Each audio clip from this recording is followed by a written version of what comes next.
Hello दोस्तों, स्वागत है आप सभी का। पिछले वीडियो में हमने चर्चा की थी कि मैरिजेस को जब समझना हो तो क्या उसके 4 टाइप्स होंगे।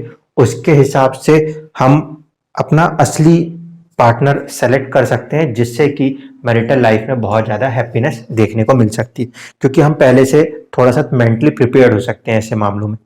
आज जो है मैं आपको बताऊंगा कि किस उम्र में जाकर आपका विवाह हो सकता है। इससे पहले कल जो चीज पढ़ाई थी उसको एक बार अप्लाई करके देख लेते हैं कि कैसे कुंडली में उसको अप्लाई किया जाता है।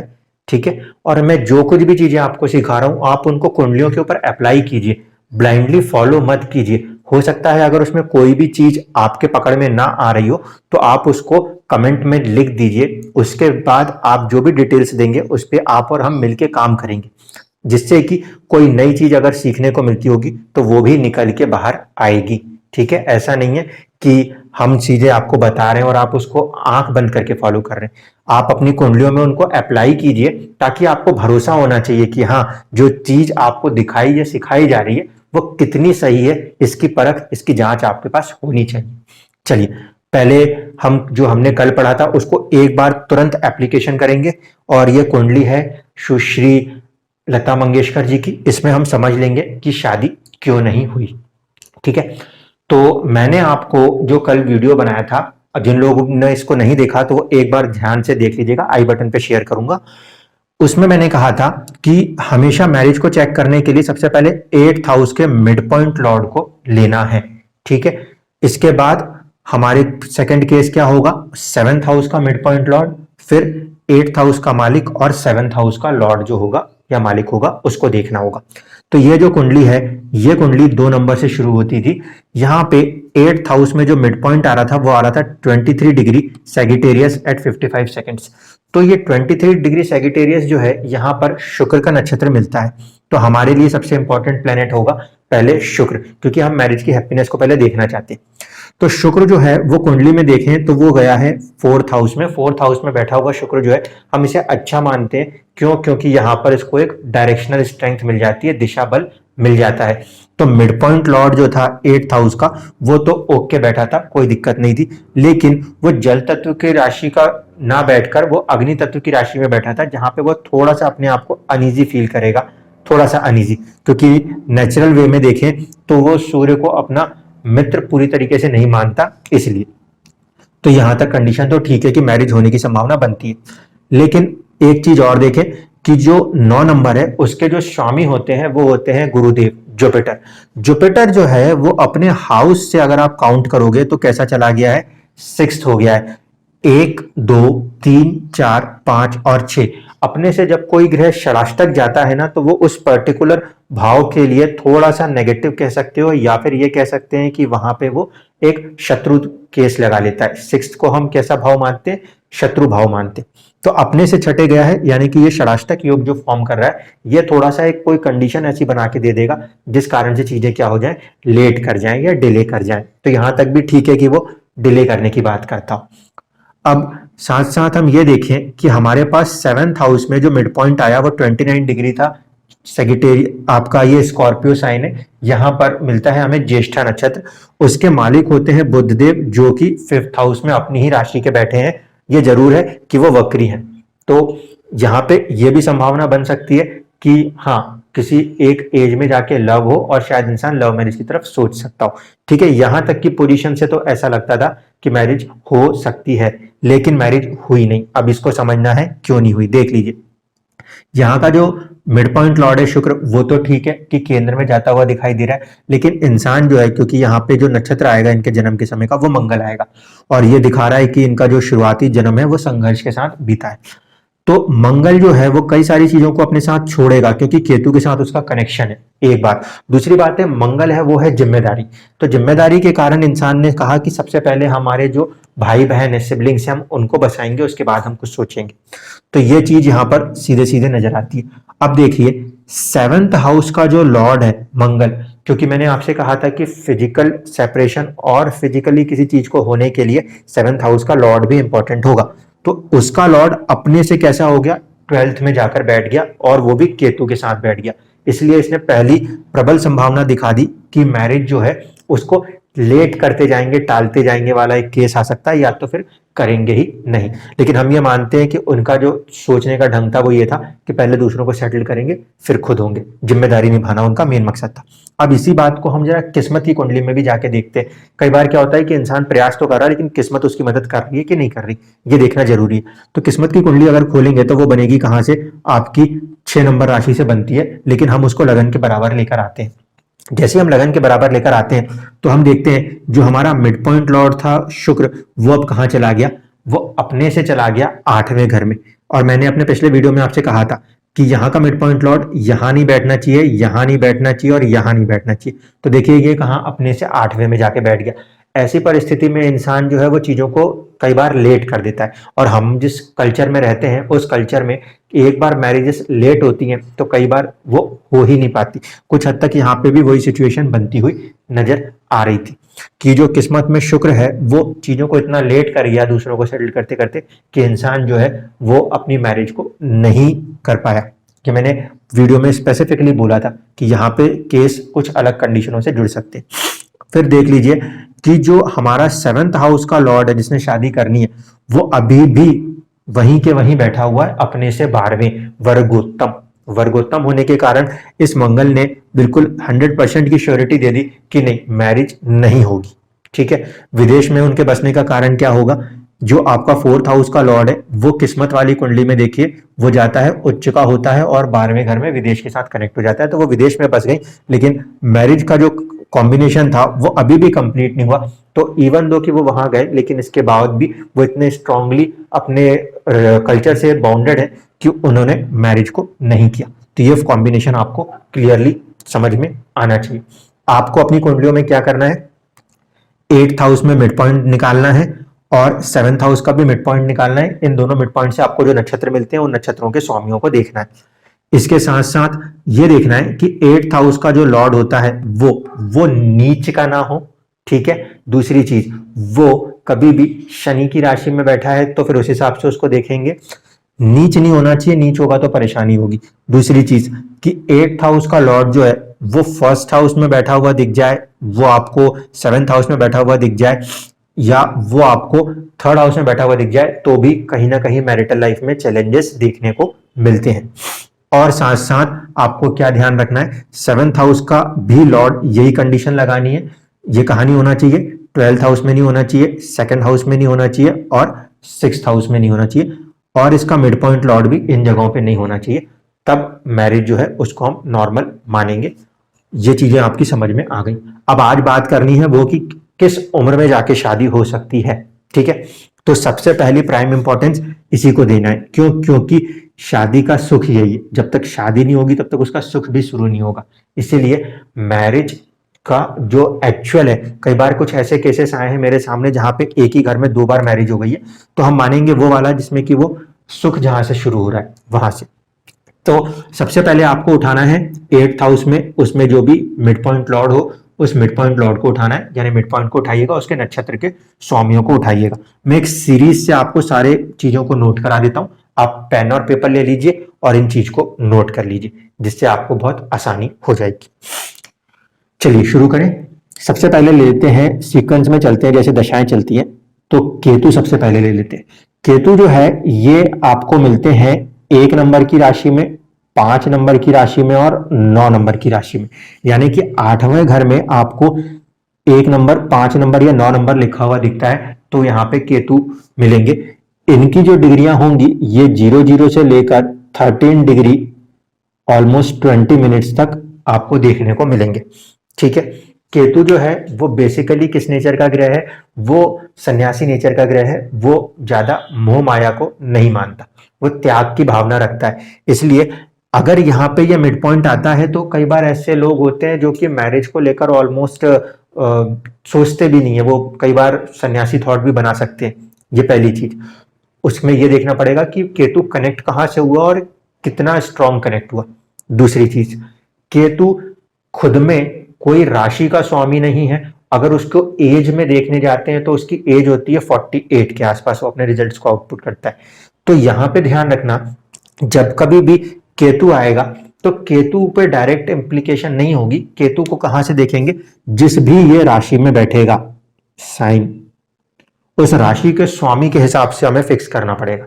ठीक है, ये बात हमेशा ध्यान रखना। राहु और केतु की अपनी खुद की कोई राशि नहीं होती। राहु किसी चीज को देता है तो एज होती है 42, केतु देता है तो 48, लेकिन हम क्योंकि मैरिज देख रहे हैं उस एज पे नहीं होती, तो हम यहाँ पे देखते हैं कि केतु और राहु किन राशियों में बैठे हैं, उन राशियों के स्वामी की जो एज आएगी वही इनके ऊपर भी लागू हो जाएगी। चलिए, अब राहु को भी यहीं पे लिख देता हूं, साथ साथ यही फैक्टर राहु पे भी लगाइएगा। बस राहु में क्या होगा कि वो बहुत तीव्र इच्छा देगा उस चीज को पाने की, जबकि केतु उसको नेग्लेक्ट कर रहा होता है। राहु के नक्षत्र हमें मिलते हैं, वो होते हैं 3 नंबर राशियों में, 7 नंबर राशि में और 11 नंबर की राशि में। ये वाली राशि में थोड़ा सा संभलिएगा, ये क्योंकि शनि की राशि होती है, तो राशि अगर 8वें घर में आ रही है, 11 नंबर शनि की राशि है, तो एज जो होगी मैरिज की वो हो सकता है 30 प्लस हो जाए, यानी कि 30 से लेके 36 के बीच में। ठीक है, ये कंडीशन सिर्फ तब जब यहाँ पे 11 नंबर आपको लिखा हुआ दिखे, यानी कि कर्क राशि के अंदर जब कुंडली बनती है उस कंडीशन में ऐसा फॉर्मेशन कई बार देखने को मिल सकता है। वरना यहाँ पे भी वही कंडीशन है, जिस भी ये राशि में बैठेंगे उसके लॉर्ड के हिसाब से आपको चीजों को देखना होगा। ये तो हो गए 2 केसेस कंप्लीट। अब चलते हैं शुक्र के ऊपर, वीनस।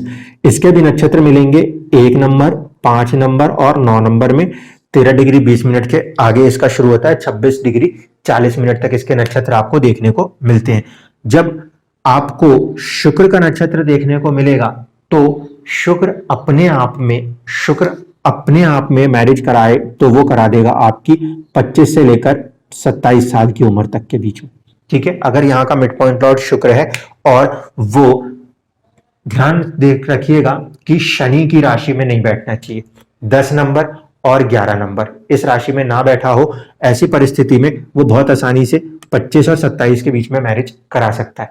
जिनको भी मैं कनेक्ट कर रहा हूं उसमें ध्यान रखना, शनि की राशि होती है 10 नंबर और 11 नंबर, मकर और कुंभ, इसमें ग्रह ना बैठे हुए हों। ठीक है, अगला ले लेते हैं, शुक्र के बाद हम ले लेते हैं सूर्य को। सूर्य जो है इनके नक्षत्र आपको मिलते हैं 1 नंबर, 2 नंबर में, फिर आपको मिलता है 5 नंबर राशि, 6 नंबर राशि में, और ये मिलता है आपको 9 नंबर और 10 नंबर की राशि में। ठीक है, तो फिर 10 नंबर की राशि के स्वामी क्योंकि फिर शनिदेव होंगे, तो यहाँ पे मैरिज जो है वो थोड़ी सी लेट होने की संभावना है, फिर बनेगी 30 को क्रॉस कर सकती है।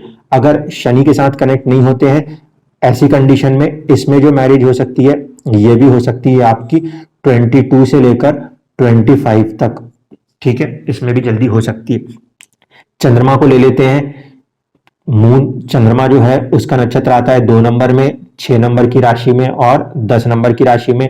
ये क्योंकि शनि के साथ है तो फिर 10 नंबर की राशि वालों को 30 या 36 के बीच का फिगर आ सकता है। अन्यथा बाकी 2 और 6 वाली पोजीशन अगर आती है तो यहां पर भी क्या होगा, ये ऑलमोस्ट हो जाएगा आपका 23-24 साल के आसपास इनका भी हो जाता है।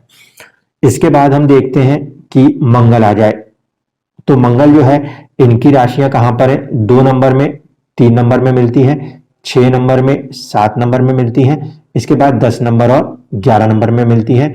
ये दोनों ही शनि के कंडीशन में जाते हैं, तो यहां पर थोड़ा सा लेट हो सकता है, फिर 30 और 36 का फिगर हो जाएगा। अन्यथा अगर इस वाले से हटा दें तो ये रिजल्ट कर देगा आपका 28 साल की उम्र से लेकर 32 साल की उम्र तक की शादियां। ठीक है, अगर आपको मिलता है जुपिटर गुरु, तो गुरु जो है उनके नक्षत्र भी 3 नंबर राशि, 4 नंबर की राशि में मिल सकते हैं। इसी तरीके से 7 नंबर और 8 नंबर की राशि में मिलते हैं। इसी तरीके से 11 नंबर और 12 नंबर की राशि में मिलते हैं। अगर ये वाला फैक्टर आ गया तो फिर 30 और 36 के बीच का फिगर चला जाएगा। और इससे हटके अगर देख लें तो ये कहां पर आएगा, ये आ जाएगा आपका 16 प्लस किसी भी कंडीशन में आ जाएगा। लेकिन क्योंकि भारत में ये एज जो है गर्ल्स के लिए 18 प्लस है और बॉयज के लिए 21 प्लस है, तो यहाँ पे हम कह सकते हैं कि बहुत जल्दी शादियां हो सकती हैं। इन सब में एक कंडीशन है, उसको मैं आखिरी में बताऊंगा, उसको बिल्कुल नोट रखना कि वो नहीं होनी चाहिए। तो इसके बाद ये हो गए हमारे कितने, 1 ग्रह, 2 ग्रह, 3 4 5 6 7। इसके बाद अब क्या बचा बुध। ये भी अपना रिजल्ट बहुत जल्दी देने की क्षमता रखता है, ठीक है।